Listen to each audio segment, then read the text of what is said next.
So that was the problem.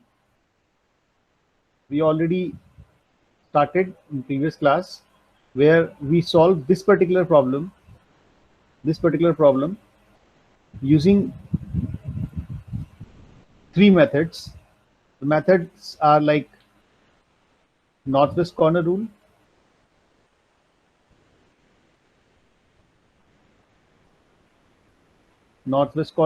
least cost method, and Vogel's approximation method. So we have done northwest corner rule and least cost in previous classes. Now we are going to discuss VAM, although we have done a little bit in previous classes, uh, but now we are going to complete a full question using this particular method. So if you remember this particular question we solved using NWC, and the answer is, you know the answer? 102. 102. So using NWC, the cost is 102. And similarly, if we solve the same question using LCM method, that is least cost method, the answer is 83. 83. 83. Okay. So you can see the drastic change in the cost. Although both the solutions are feasible solutions, both the solutions are possible and exist, but there is a big difference in both the answers. The cost using LCM is very much low as compared to NWC method, and you know why. Why it is so? Why there is a difference? Cost को हमने major किया था. Okay, because in NWC, least cost, in northwest corner rule, we are focusing on direction. That is northwest corner of any particular matrix. That is this one. This is the northwest corner. And in case of LCM, we focus on least cost rather than direction. We focused on least cost. So wherever the least cost, for example, this is the least cost. So we start with here, in this case, LCM. And in case of NWC, we start with this particular cell. So that is why there is a drastic change in particularly the cost of this particular solution. NWC से answer है 102 and LCM से answer है 83. Now we are going to solve this problem, the same problem with Vogel's approximation method. See, this is the same question that we discussed earlier. Now we are going to solve this same question using VAM, although we have done it, but not fully at that moment of time. So in case of VAM, Vogel's approximation method, what we do, we start finding penalties, where P stands for penalties. Penalty means the difference between smallest and next smallest cost in each row and in each column. Okay, so we start finding penalties both sides for rows as well as columns. For first row, the minimum element is 2 and the next minimum is 4 and the difference is 2. This is clear? Yes, sir. For second row, the minimum is 1 and next minimum is 3. The difference is again 2. So we need to write difference. We are not focusing here the sign that is negative or positive, but we are just writing the difference, minimum with the next minimum. In third row, the minimum is 4 and the next minimum is 5. The difference is 1. Fourth row D, difference between minimum and next minimum is 1. 1 and 2 ka difference 1. So this is the penalty for each row. Now we need to find the same penalty for each column in the similar fashion. How? In first column, अच्छा demand supply को mix मत करना. Demand supply is different thing. We need to consider only these pink color values here. So in first column, the difference from minimum and next minimum is 1. In second column, it is again 1, 3 and 4, and it is 1 in case of third column also. तो यहाँ तक समझ में आ गया? Yes, sir. Yes, sir. ठीक है. Now we find a cell where the penalty is largest, we find a cell where penalty is highest and cost is lowest.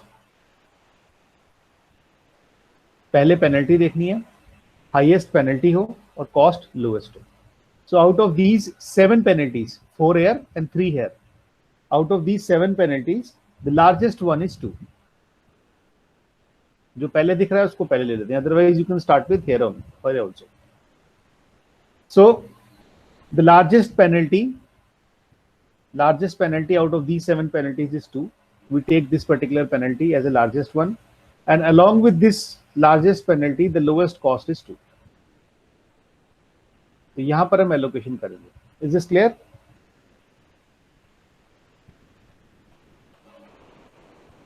Yes, sir. Is this clear? Okay. So largest penalty and lowest cost. तो इसके along lowest cost 2 है. 274 में minimum 2 है, तो that is why we select this particular cell and allocate here maximum possible amount. We have a supply of 5. We have a demand of 7. So obviously we have to put it here as 5. That is why the supplies become 0 and demand is still required as 2. ये बात समझ में आ गई? Allocation वैसे ही करने हैं. Allocation वैसे ही करने हैं. बस सेल का सिलेक्शन जो है वो इम्पोर्टेंट है. यहाँ पर ऐसे है कि सेल का सिलेक्शन ऐसे होगा कि जिसकी पेनल्टी लार्जेस्ट होगी और कॉस्ट लोएस्ट होगी. Highest penalty and lowest cost. So as soon as this particular first row is being saturated and exhausted, we will not make any further allocation in this cell. ठीक है, अब इस cell में in particular first row में कोई भी allocation possible नहीं है because we don't have any supply here. ठीक है, now again find penalty for second stage P2 दोनों तरफ. ठीक है, P2 and P2 here. अच्छा, अब एक बात ध्यान से सुनेंगे. जो पर्टिकुलर रो या कॉलम 0 आ जाए जहां पर उन पर्टिकुलर एलिमेंट्स को उन पर्टिकुलर रो या कॉलम को पेनल्टी निकालने में यूज नहीं करना है. ठीक है, it is virtually cancel out. ठीक है, तो अब बाकी बचे हुए सेल में पेनल्टी निकालेंगे without first row because this first row is exhausted. Because this first row have no supply. तो यहाँ पर कोई पेनल्टी नहीं आएगी. Again find the penalty on remaining matrix except first row. The difference of 1 and 3 is 2. 4 and 5 is 1. 1 and 2 is 1. Difference वैसे पहले की तरह से ही निकाल रहे हैं. Here the difference from 1 and 3 is 2. This is clear? देखिए यहाँ पर. Yes sir. ठीक है. अच्छा, सेकंड में कितना आएगा पेनल्टी? 1. और इधर. ठीक है, तो ये बात समझ में आ गई. जो भी रो या कॉलम कैंसिल हो जाए जिसकी पेनल्टी या सप्लाई या डिमांड 0 हो जाए उसके एलिमेंट्स को हम पेंसिल से कुछ निशान लगा देंगे जैसे मैंने हाइलाइटर से लगाया. उनके एलिमेंट्स को यूज नहीं करना है पेनल्टी निकालने में. ठीक है, और उसकी पेनल्टी क्रॉस लगा के लिख दी जाएगी. Now again find the cell which is having largest penalty and lowest cost. P2 में largest penalty कितनी है? 2. तो we'll take this 2. ऊपर से नीचे देखेंगे तो ये पहले दिखता है, इसी को ले लेते हैं. So along this particular largest penalty, which one is the lowest cost? 1. This one. ठीक है. How much allocation we can made here? 8. 8 units. Because supply is 8. Now supply is 0 and demand is still remaining as 10. ठीक है, अब ये second row भी cancel हो गया तो मैं सेकंड रो को भी हाइलाइटर से हटा देता हूं ताकि इसके एलिमेंट्स को हम पेनल्टी निकालने में कंसीडर नहीं करेंगे. ठीक है, find P3 again here for row and column. ठीक है, so this is already not there. ये भी 0 हो जाएगा, इसको भी हम नहीं लगा लेंगे. ठीक है, अब क्या आएगा पेनल्टी बताइए next? 1. 4 and 1. 5 difference 1. 1 and 2 difference 1. Here 1. 4. 4. 2 5। 2 5 2 5. 5. ठीक है, ये बात समझ में आ गई। Yes, sir. अच्छा, अब P3 में लार्जेस्ट क्या है?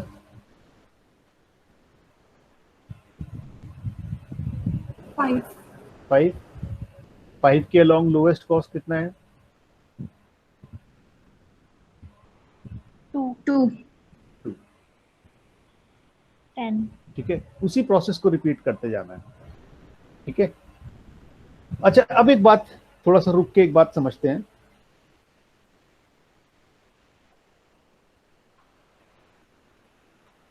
कि हम इस 5 को इतना इंपॉर्टेंस क्यों दे रहे हैं।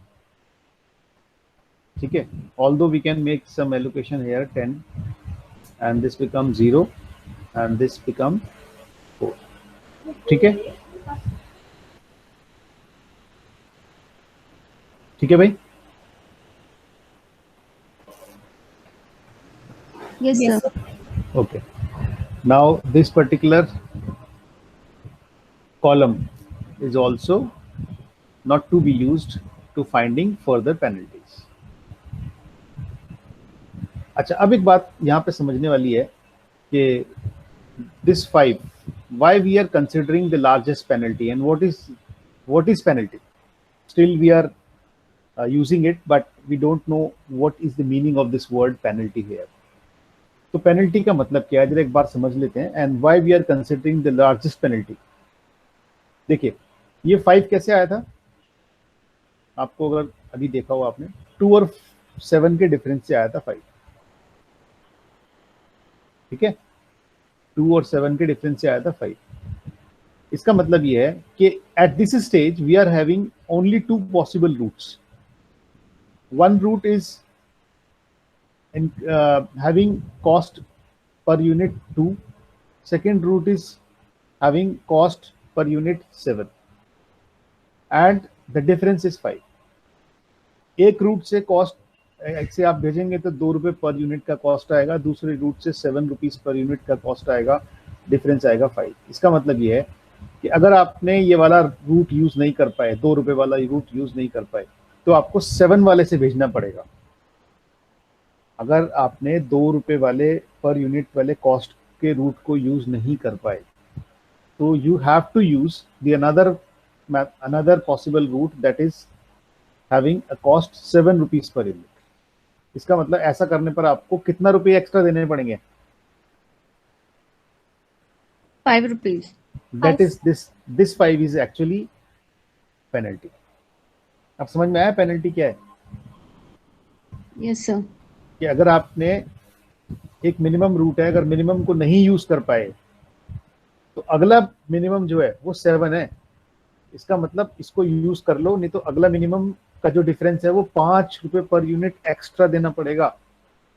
That is why we are considering the largest penalty difference, कि अगर यहाँ पर इस रूट से नहीं भेजा तो इस रूट से भेजना पड़ेगा और वहां पर 5 रुपए एक्स्ट्रा लगेंगे, पेनल्टी लग जाएगी। तो पहले सबसे पहले इस पेनल्टी को पकड़ो, इसीलिए हमने उस लार्जेस्ट पेनल्टी वाले सेल को सबसे ज्यादा allocation they the. So that is why this particular method, in this particular method, Vogel's approximation method, is also known as unit cost penalty method. कभी कभी आ जाता है किसी और नाम से कि पेनल्टी मेथड से निकालो, तो यूनिट कॉस्ट पेनल्टी मेथड। ठीक है, ऑल्सो नोन एज वैम। दोनों एक ही बात है, कुछ बुक्स में ये नाम भी लिखा है, कुछ में ये नाम लिखा है। So now you understand what is the meaning of the word penalty here? Yes, sir. Yes. So penalty is nothing but the difference and difference of smallest and next smallest cost. अगर आपने smallest को use नहीं कर पाए किसी भी वजह से, तो आपको जो नेक्स्ट मिनिमम मिलेगा वो 7 मिलेगा और उसका डिफरेंस बहुत ज्यादा है, दैट इज 5। तो सबसे पहले इस चीज को कैप्चर करना चाहिए। Now we have only 4 remaining cells. 4 cells are remaining here, 5 4 1 6, 5 4 1 6। इन्हीं 4 सेल में ही एलोकेशन होने हैं। तो एक बार और पेनल्टी देख लेते हैं। P4, दिस इज क्रॉस, यहाँ कितना लिखना चाहिए मुझे? 1। यहाँ कितना लिखना चाहिए? 5 5। And along with this column 4, 2 and 6. Clear? अब बताइए कहां से शुरू करेंगे? P4 5. Now we keep track of this largest penalty 5, and along with this 5 the lowest cost is 1. ठीक है, कितना एलोकेशन दे सकते हैं यहाँ पर? 2. जैसे ही 2 दिया, इसको 0 किया, इसको 2 किया, और फर्स्ट कॉलम को पर्टिकुलरली सर जी सर ये P3 है वर्टिकल, सर यहाँ पर 2 आएगा ना, 2 और 1, सर यहाँ पर 4 लिखा हुआ है ये इधर, ये सर 4 to 5 वाले में 4 to की जगह 2 1 आएगा। 4 2, ये यहाँ पर जहाँ मेरा ये मार्कर है, सर नहीं सर, नीचे वाले में P3 में सर जो आपने 4 to 5 लिखा है ना, तो सर हम अगर 3 को 1 में से डिडक्ट करेंगे तो 2 आना चाहिए। इस जगह पर कह रहे हैं यस सर, यस सर। 4 2 5, तो 4 हमने कैसे लिया था? 1 and 4 का डिफरेंस था, 1 and 5 का डिफरेंस था ना, 1 and 5 का डिफरेंस था 4, 4 and 2 का डिफरेंस Yes, sir. 2, 4 and 6 का, एंड 7 and 2 का डिफरेंस 5. ठीक तो है? Okay sir. Now this particular first column is also exhausted. सिर्फ 2 ही सेल बचे हैं, 4 और 6, 4 and 6. तो ऑब्वियसली पहले फर्स्ट प्रायोरिटी देंगे 4 को, क्योंकि लीस्ट कॉस्ट है। इस पर कितना एलोकेशन दे सकते हैं? 7. 7. So this is 2 remains and this is 0. अब एक ही सेल बचता है, आपको यही देना पड़ेगा 2. This is 0 and this is also 0. Now all the units has been transported from source to destination. Is this clear? Yes, sir. Now find the cost here, total cost, total 80. transportation cost.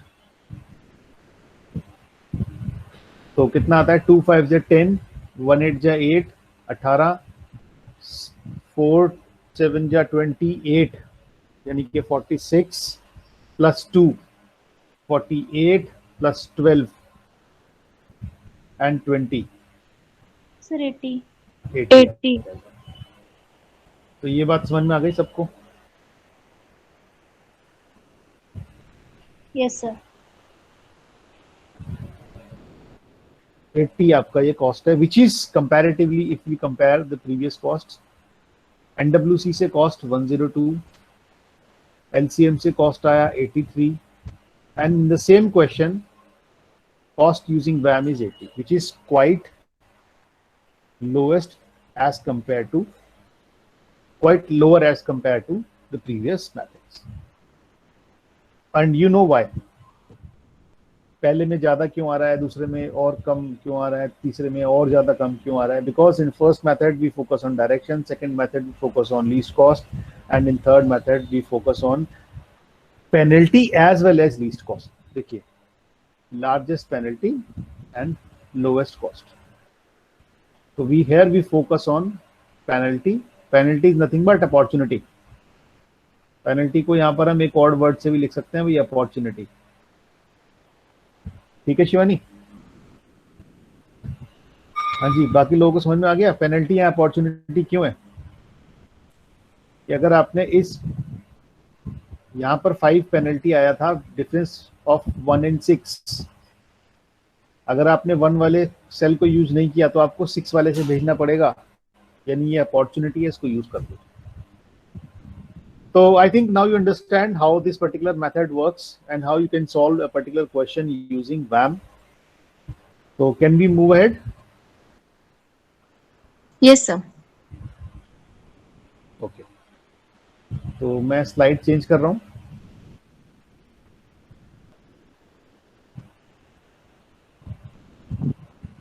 ये सारे methods लिखे हुए हैं, you can refer the steps of these methods. Unit cost penalty method is also known as. तो method के सब मैंने descriptions लिखे हुए हैं. Okay, now we have this question.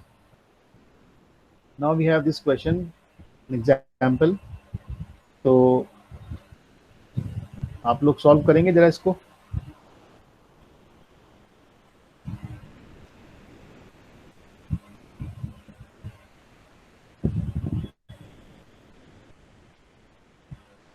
Hello, Yes, sir. Yes, sir. चलिए तो इसको वैम से कर लेते हैं पहले एक बार. तो मैंने वैम के लिए तरह से यहाँ से लिखा हुआ है. तो जिसको आता है वो करते जाएं, बाकी जिसको थोड़ा कम समझ में आए वो एक बार फिर देख सकते हैं. ओके, तो मैं थोड़ा जल्दी करूंगा इस बार. So let's start with the penalties P1 here and P1 here. The difference of smallest and next smallest cost.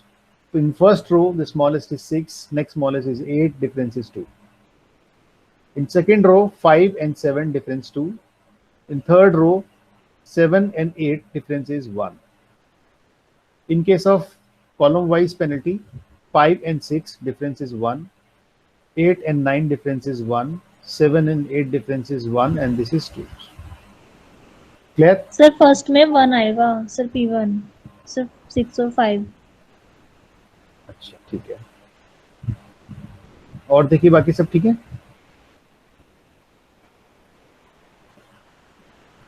So this is to be 1. Okay.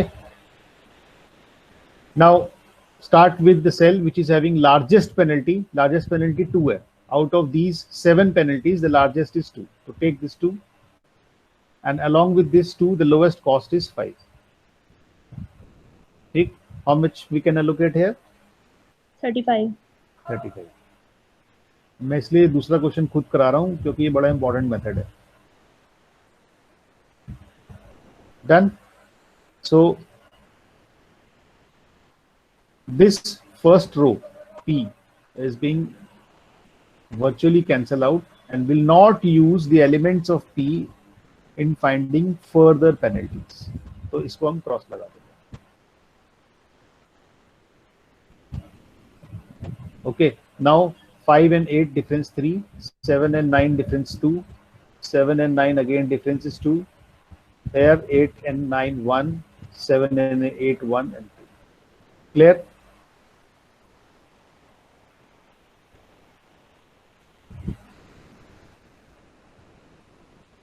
ठीक है भाई.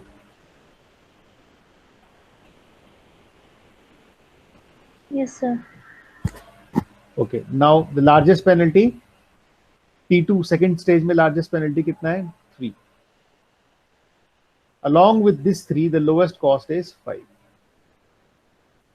कितना allocate कर सकते हैं 25 और 30 में से? 25. 25 we can allocate here. So that demand complete. Supply is still available, 5 units. And you should cross this particular column. आप लोग पेंसिल से कर देना इसको ताकि आप गलती से यूज ना कर लें, पेनल्टी निकाल लें. Now find P3 again. P3 तो ये तो है ही नहीं. 1 and 1 and cross. Here 0, 2 and 2.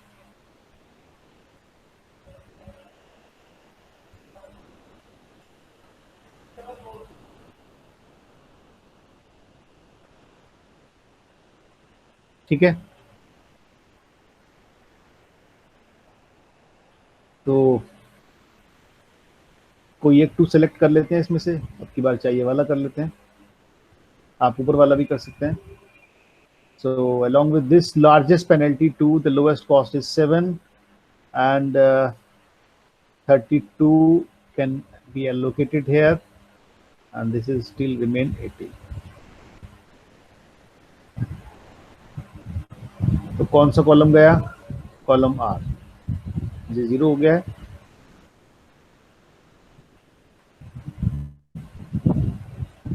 ठीक है. और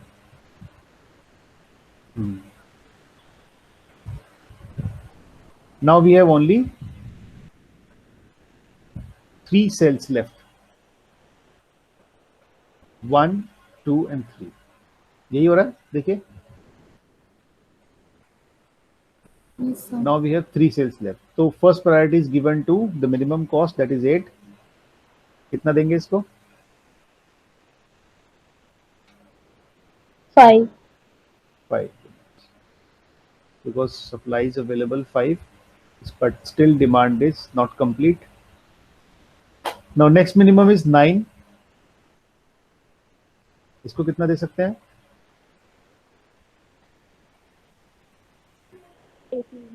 18. 18. Supply 0.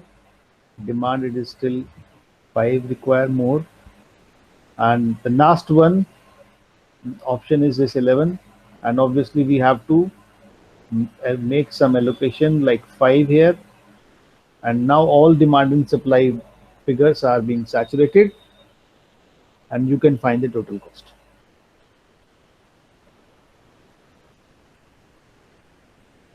जरा कॉस्ट कैलकुलेट करके बताइए कितना आ रहा है.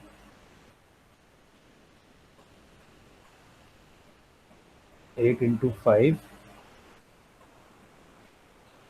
5 into 5, 25.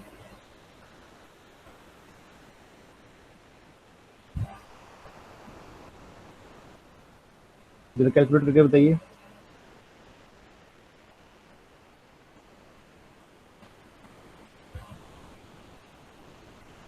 781. 26. 781. देखिए यही है सबका आंसर. Yes, sir. किसी का डिफरेंट भी आ रहा है? No, sir. किसी का भी डिफरेंट नहीं आ रहा? सर मेरा 726 आया. So 781 इसको बोलते क्या है sir? Total transportation cost. This is called total transportation cost.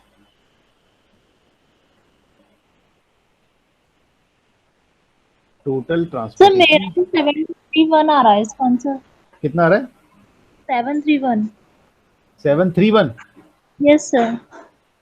Allocations यही है, चेंज है? पहले बताइए. ये 5, ये 25, 35, 5, 18, 32 एलोकेशंस यही है, कुछ और है? सर मैंने 9 पर 5 लिया है. अच्छा अच्छा अच्छा. आपने मतलब ये वाला 2 एंटर किया होगा रादर देन दिस 2. ये 2 Yes, एंटर sir. किया Yes, होगा, है ना? हाँ, तो आपका आंसर 731 आ रहा है. Yes sir. नो सर 781 ही आ रहा है उस दूसरे तरह से भी, उससे भी Yes, sir. 781 आ रहा है. Yes sir. देखिए आपने शायद टोटल में कहीं गलती की हो. तो this is how we can perform Vogel's approximation method. तो अब शायद हम कह सकते हैं कि we can apply any method, NWC, LCM and WAM also. तो ये क्वेश्चन आप लिख लीजिएगा, इसको NWC और WAM से और करके बताना मुझे कितना आंसर आता है. NWC और LCM से भी इसी सेम क्वेश्चन. ठीक है.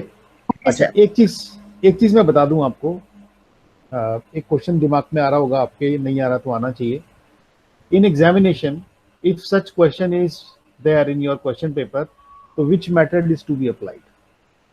Either you use NWC, LCM और WAM.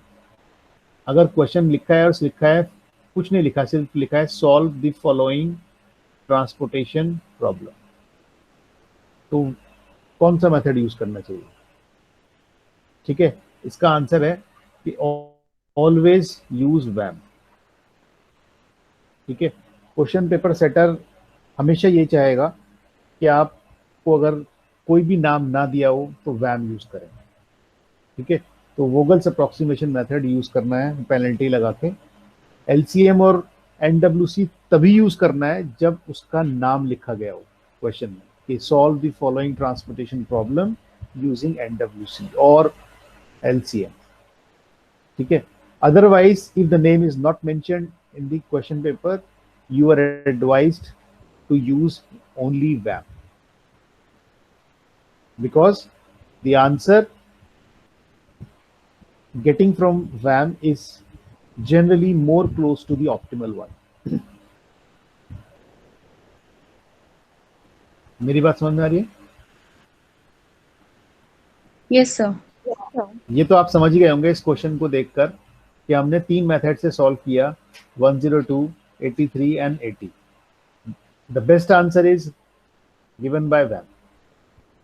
And it is always true that the answer given by VAM is generally either optimal or very close to optimal. मतलब कि जैसे हम कह रहे हैं कि भाई ये 80 आंसर आ गया, तो क्या ये 80 ही बेस्ट है या इससे भी कम हो सकता है कॉस्ट? ठीक है, वो भी हम बात करेंगे जरा एक अगली क्लास में. लेकिन ये बात समझ में आ रही है कि जो बेस्ट आंसर है that is generally given by VAM. आगे चलते हैं.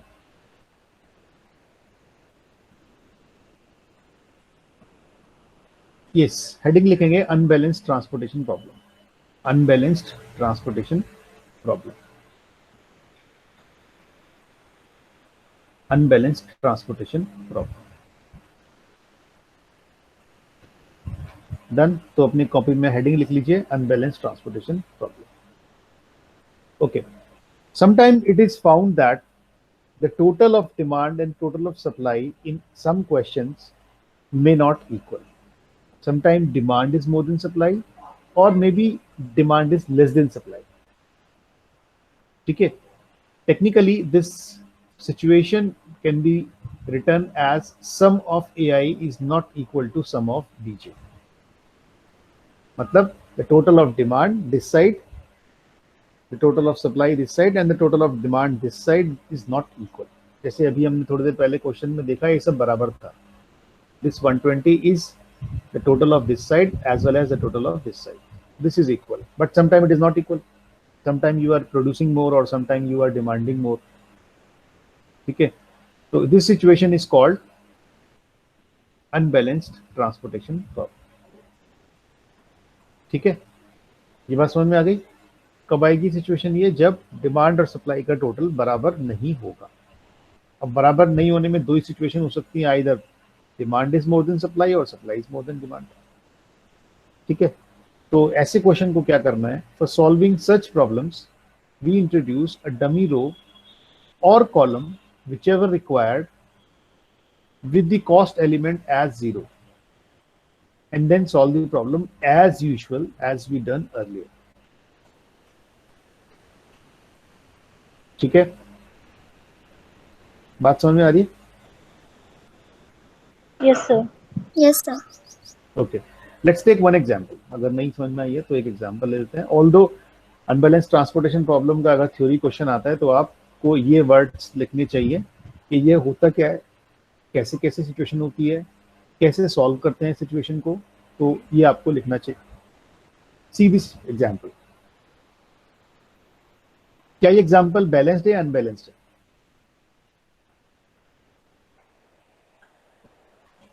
Unbalanced है. हाउ? Unbalanced. कैसे? से सम इक्वल नहीं आ रहा डिमांड और सप्लाई का. कितना कितना आ रहा है बताएंगे जरा? सर डिमांड का 130 है. 130 है. And what about supply? Sir 160. 160. ठीक है. तो here supply is more than demand. Supply is more than demand. तो ये सिचुएशन आपको क्वेश्चन सॉल्व करने से सबसे पहले इंश्योर करनी है कि whether this is a case of balanced problem और अनबैलेंस्ड प्रॉब्लम. सबसे पहले क्वेश्चन में यही देखना है.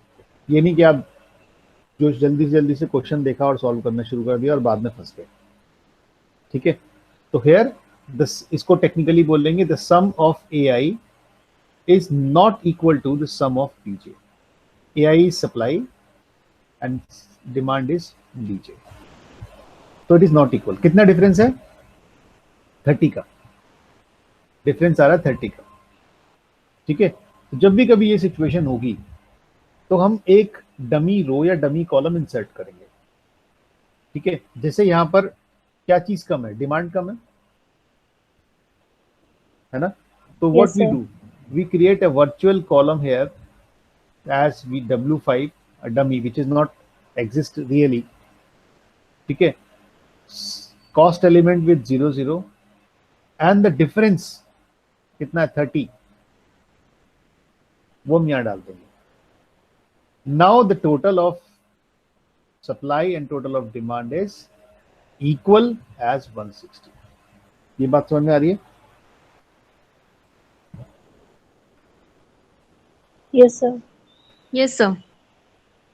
ठीक है, जो भी डिफरेंस है डिमांड और सप्लाई का, उसके लिए आपको, जैसे for example in this case supply is greater than demand, supply is greater than demand, तो आपने क्या चीज इंसर्ट की है यहाँ पर?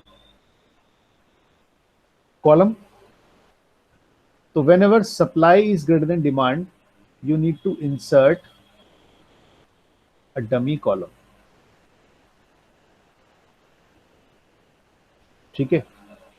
On the other side, if you have demand is more than supply, मान लीजिए ये वाला टोटल डिमांड का टोटल ज्यादा होता सप्लाई से, तब आप फिर यहाँ पर एक F4 करके डमी रो इंसर्ट करते, 0 0 कॉस्ट एलिमेंट और डिफरेंस यहाँ डाल देते. तो in case of demand is more than supply we need to insert dummy fictitious row to balance this problem. बात समझ में आ गई?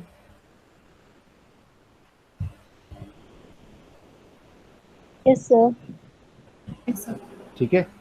तो generally it is found that whenever demand is more than supply we need to insert a row, and whenever supply is more than demand we need to insert a column with zero cost element. ये cost element 0 0 ही रहेंगे, क्योंकि ये जो demand है ये virtual demand है, ये actually कहीं है नहीं. हमने एक वर्चुअल डिमांड क्रिएट की है ऑफ 30 यूनिट्स. ठीक है. Now this problem is balance and you can solve as usual, जैसे अभी तक करते आए. ठीक है. तो मैंने यहाँ पर ये लिख दिया है, इसको आप 0 0 0 30. Now this is balanced one and you can solve it. ठीक है.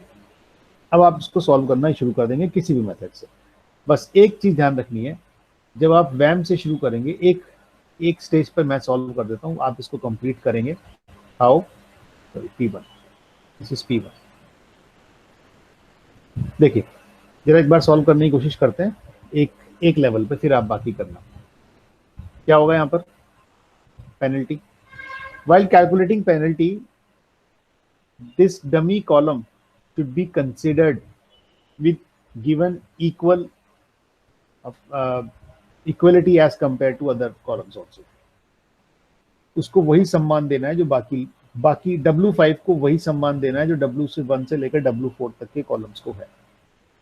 So here the minimum is 0 and the next minimum is 7. Penalty is 7. ये बात समझ में आई? Yes, sir. तो ये 0 छोड़ने नहीं है. बहुत से लोग क्या करते हैं, 0 तो लिख देते हैं, उसके बाद पेनल्टी निकालते वक्त इनको यूज नहीं करते हैं. नो, ऐसा नहीं करना है. अच्छा, नेक्स्ट मिनिमम कितना आएगा? 10. नेक्स्ट मिनिमम कितना आएगा? 8. 8. कॉलम वाइज देखेंगे तो this is 3 4 3 and 1. The largest one is 10. And along this largest one, lowest cost is this. And you need to allocate here 30.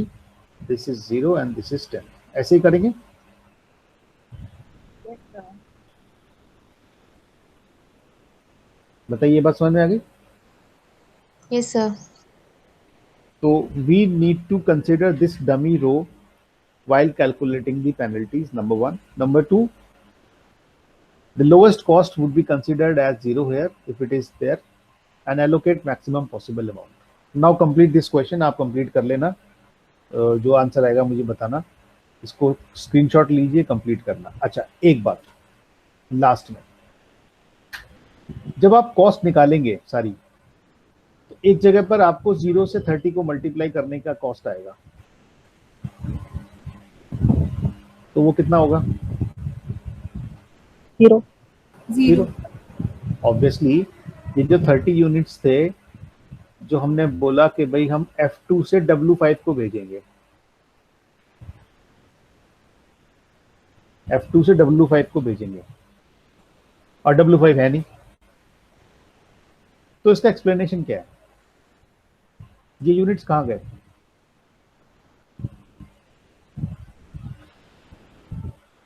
बताएगा कोई?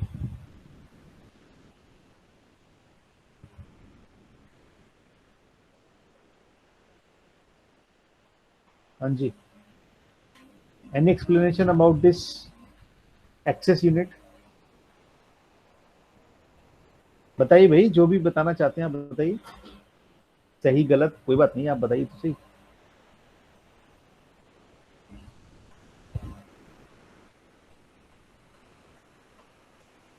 चलिए मैं बताता हूँ। हम 30 यूनिट ज्यादा प्रोड्यूस कर रहे थे, हमने देखा ना यहाँ पर 160 का टोटल है, डिमांड 130 का है। वी आर ये producing, zero cost per provide की मतलब कर देंगे उसको ऐसा। हाँ मैं समझ गया, अब आप सुनिए मेरी बात कि supply is 160 and demand was 130 actually, original question में ये था, या इसका मतलब हम 30 यूनिट ज्यादा बना रहे थे, 30 यूनिट की सप्लाई ज्यादा थी। अब डिमांड तो मार्केट में उतनी है नहीं, तो ये 30 यूनिट एक्चुअली कहीं डिस्पैच नहीं होंगे, ये किसी ना किसी फैक्ट्री पर F1 F2 F3 किसी ना किसी फैक्ट्री पर एज इट इज उसके गोदाम में, उसके स्टॉक में, उसकी इन्वेंट्री में पड़े होंगे। तो वो कौन सा गोडाउन होगा जिसकी इन्वेंट्री में उसको रखे जाने से कॉस्ट सबसे कम आएगी? तो आंसर आ रहा है कि आप वो 30 यूनिट्स F2 के गोदाम में अनडिस्पैच्ड ऐसे ही छोड़ देंगे, कहीं नहीं भेजेंगे, क्योंकि W5 तो है ही नहीं ना। तो W5 ना होने की वजह से हम बोल रहे हैं कि W5 को भेजेंगे, but W5 is not actually not there. तो ये F2 के गोडाउन में अनडिस्पैच्ड ऐसे ही रह जाएंगे, और इसका कॉस्ट में, कॉस्ट के कैलकुलेशन में कोई भी रोल नहीं होगा। क्लियर? Yes sir. बाकी अब आप इस क्वेश्चन को कंप्लीट करना और मुझे बताना नेक्स्ट क्लास में, या आप स्क्रीनशॉट ले लीजिए।